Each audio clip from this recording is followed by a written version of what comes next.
한반도의 항구적 평화체제 구축에 서막을 올릴 싱가포르 북미 정상회담이 이제 1시간여 앞으로 다가왔습니다. 군사적 대치를 이어온 두 나라의 정상이 비핵화 체제 보장을 맞바꾸는 빅딜을 이뤄낼 수 있을지 세계가 주목하고 있는데요.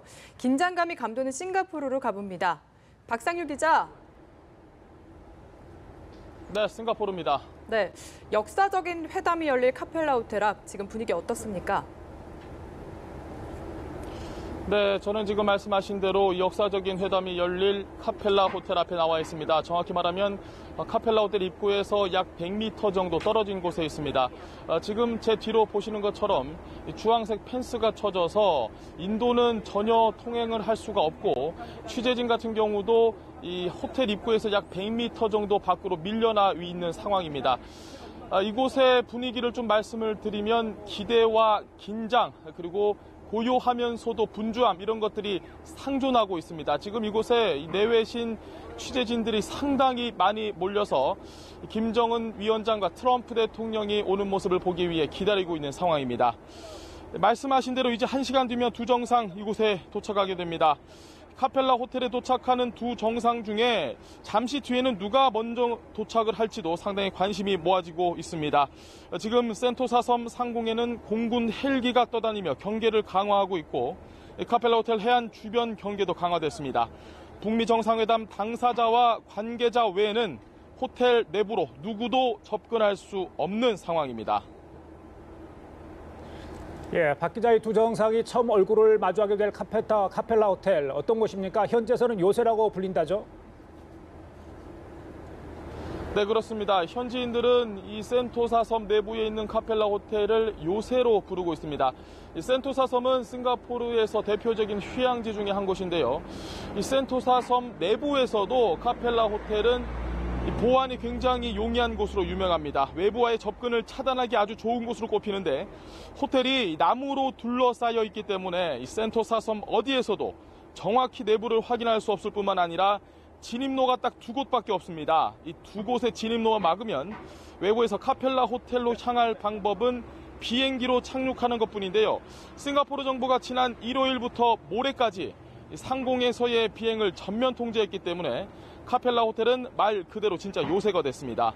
해변에서 카펠라 호텔로 향하는 뒷길이 있긴 한데 해변가 출입도 며칠 전부터 통제가 시작돼 철통 보안이 완성됐다고 보시면 됩니다. 카펠라 호텔은 북미 정상회담을 위한 만반의 준비를 마친 상황입니다. 네, 지금 계속 이야기하는 대로 1시간 뒤면 이제 역사적인 회담이 열리게 될 텐데 가장 궁금한 부분 어떤 식으로 진행이 됩니까? 네, 두 정상은 약 1시간 뒤 카펠라 호텔 입구에서 만나 악수를 하는 것으로 첫 인사를 할 것으로 보입니다.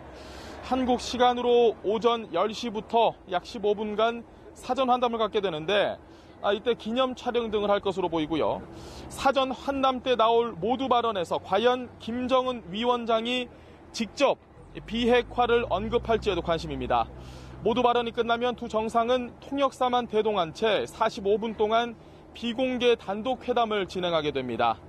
사실상 이 회담에서 비핵화와 체제 보장에 대한 진짜 합의가 이루어진다고 보시면 될 것 같습니다.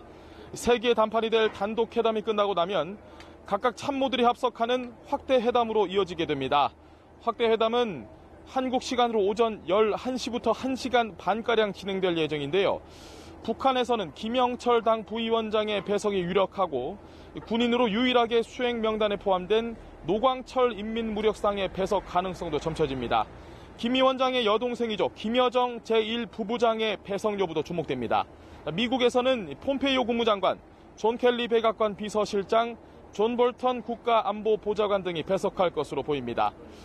이제 확대 회담까지 끝나고 나면 업무 오찬이 진행될 예정입니다. 우리 시간으로 낮 12시 30분에 진행되는 오찬은 종료 시간까지는 아직 알려지지 않았는데 회담 분위기에 따라 길어질 수도 아니면 짧아질 수도 있습니다. 이후 한국 시간으로 오후 5시 트럼프 대통령이 기자회견을 열 예정입니다.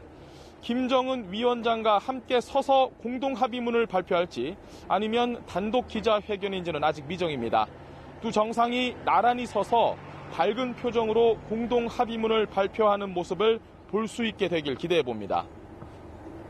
네, 박 기자, 비핵화와 체제 보장 정말 세계의 빅딜인데요. 분위기가 좋다는 얘기도 있습니다. 밤 늦게까지 실무 협상을 이어갔다는데 잘 될 것 같습니까? 네, 말씀하신 대로 이 세계의 빅딜이라고 불릴 만큼 북한과 미국과 북한 핵심 의제를 놓고 의견 조율을 하는 것이 그렇게 쉽지만은 않은 일입니다. 북미 실무팀은 어제 싱가포르에서도 계속 실무 협상을 이어갔습니다. 양측 실무팀을 이끌고 있는 성김주 필리핀 미 대사와 최선희 외무성 부상 등은 어제 모두 3차례 만났습니다. 오전과 오후 그리고 밤에도 만나서 합의문에 들어갈 표현 등을 최종 조율한 것으로 알려졌는데요. 회담 시작을 10시간도 남겨두지 않은 시점까지도 실무회담을 이어간 걸 보면 이견이 적지 않은 상황이었다는 걸 유추해 볼 수 있습니다. 어제 북미 2차 실무회담이 끝난 뒤에 폼페이오 장관이 싱가포르 현지에서 기자회견을 가졌습니다. 완전한 비핵화, CVID 원칙을 재확인하고 만약 북한이 CVID에 착수하면 전례 없는 체제 안전을 보장할 것이라는 점을 강조했습니다. 두 정상이 과연 오늘 어떤 결단을 내리게 될지 전 세계가 주목하고 있습니다. 지금까지 북미 정상회담이 열리게 될 카펠라 호텔 앞에서 연합뉴스TV 박상률입니다.